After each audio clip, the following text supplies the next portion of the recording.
Друзья, как уже говорил в первой части нашего фильма, цель этого проекта, которую мы разделили на 4 части, представить как можно более кратко роль Абхазии в формировании единого государства Грузии, основываясь на исторически значимых документах, а также развеять все сомнения по поводу исторической принадлежности Абхазии к Грузии. Ссылку на первую часть оставлю в описании.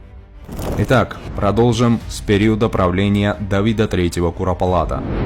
В Южно-Грузинском царстве Тау-Каларджети, которая была основана в южных районах Грузии, правила династия Багратионов Тау, основанный еще в IX веке картлийским князем Ашотом Багратионом. Один из них, Давид III, владел южным Тау, то есть Имертау, Пассиани и соседними армянскими общинами. Во время правления Давида III царство Тау достигло значительных успехов. Установилась широкая экономическая связь с восточными и западными государствами. Были построены десятки храмов. Но главная заслуга Давида III Куропалата перед грузинским народом состоит в том, что он способствовал и внес огромный вклад в объединение Грузии в одно государство. Его родственник и усыновленный воспитанник Баграт Багратиони по матери был внуком правителя абхазов, а по отцу представителем Тау-Каларджетинского рода Багратионов. Отец Баграта, Гурген, носил титул «Царь-Грузин». Давид III Куропалат привел Баграта в Картли со своим войском и заявил грузинской знати: «Это уроженец Тау, Картли и Абхазии, сын мой и мною воспитанный, а я его наместник и помощник». То есть Баграта Давид Куропалат назвал будущим правителем Тау, Южной Грузии, Абхазии, Западной Грузии и Картли, Восточной Грузии, и призвал всем подчиниться ему. Давид Куропалат способствовал приведению на трон Баграта в Западной Грузии. Это послужило основой для начала объединения средневекового грузинского государства.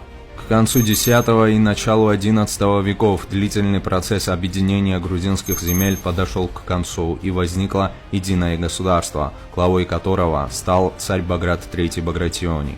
Объединение Грузии де-факто было осуществлено в 1008 году, после смерти отца Баграта III, царя царей Гургена. Титул первого царя объединенного грузинского государства начиналось со слов «царь абхазов». Именно вокруг Кутайского престола были воссоединены все земли Грузии и образована общая грузинская государственность.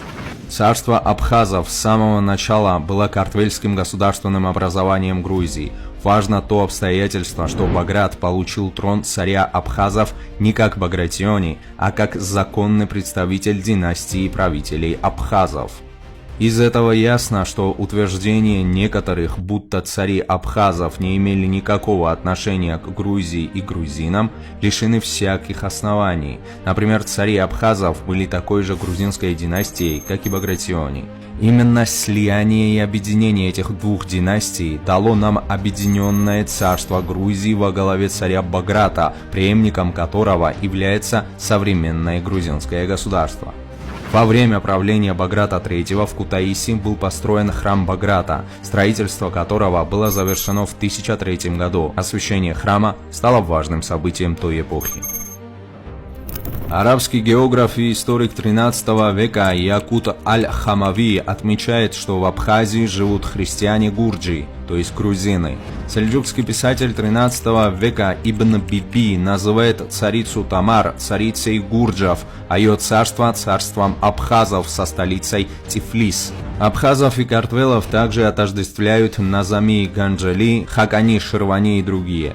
Примечательно, что средневековые русские источники также указывают на то, что Иберия – это та же Абхазия, и Абхазия – это та же самая Иберия.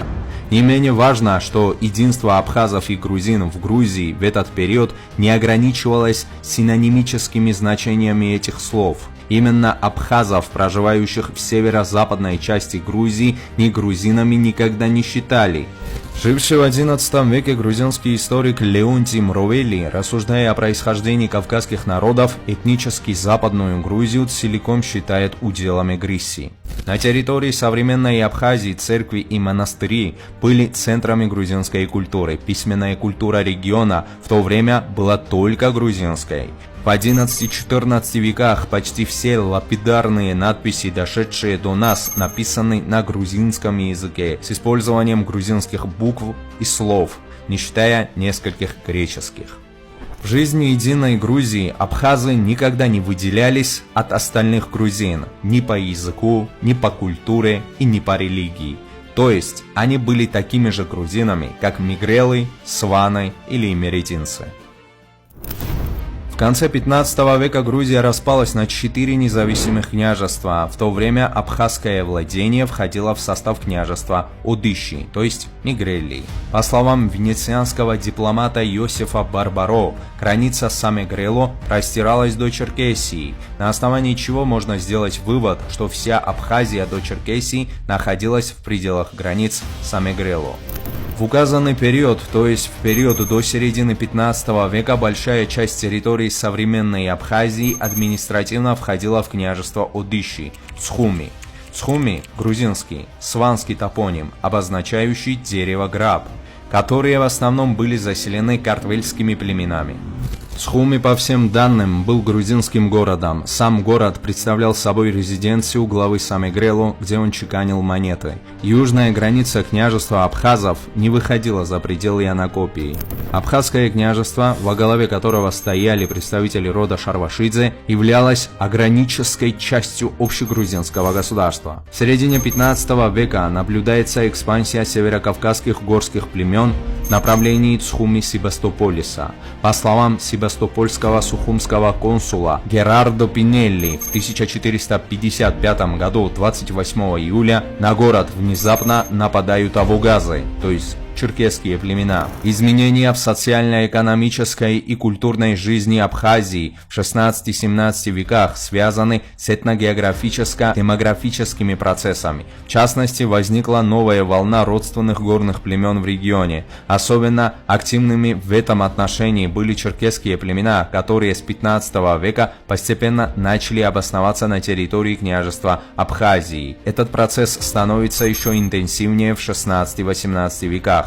Правители Самегрело, которые контролировали территорию современной Абхазии, неоднократно были вынуждены прибегать к превентивным ударам по этим племенам, не давая им возможности проникнуть в глубы Абхазии. В плане социально-экономического развития прибывшие племена резко отличались от местного коренного населения княжества Абхазии. Если местные абхазы, которые были этническими грузинами, были частью высокоразвитого грузинского феодального общества с общехристианской идеологией и библиографическо-письменной культурой, то пришедшие северокавказские племена являлись разрушительной силой с варварским менталитетом первобытных племен. Именно поселившиеся племена вносят свою собственную языческую религию в Абхазии. Со своей стороны, обосновавшиеся на этой территории турки пытаются распространять ислам.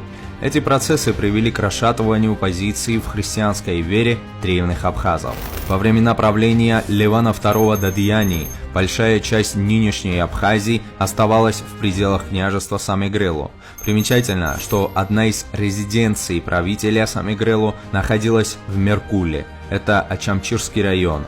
Именно здесь Леван II Дадьяни подписал мирный договор с Османской империей в 1615 году. Чтобы защищаться от нашествия северокавказских переселенцев, которые именовали себя Апсуа, Леван Дадьяни построил защитную стену в ущелье реки Келасури. К середине 17 века Апсу-абхазам удалось преодолеть эту стену. В 80-х годах 17 века после смерти Зигнака Шарвашидзе образовавшееся новое княжество абхазов было окончательно разделено на 3 владения. Северная часть, территория между реками Бзыб и Кодори, отошло старшему сыну Загрека Ростому Шарвашидзе. Территория между реками Кодори и Кализгой, или Среднее село, была принята средним сыном Чикешия, а территория между Кализгой и рекой Энгури была отдана во владение младшему сыну Квапу, после смерти которого она перешла по наследству к его сыну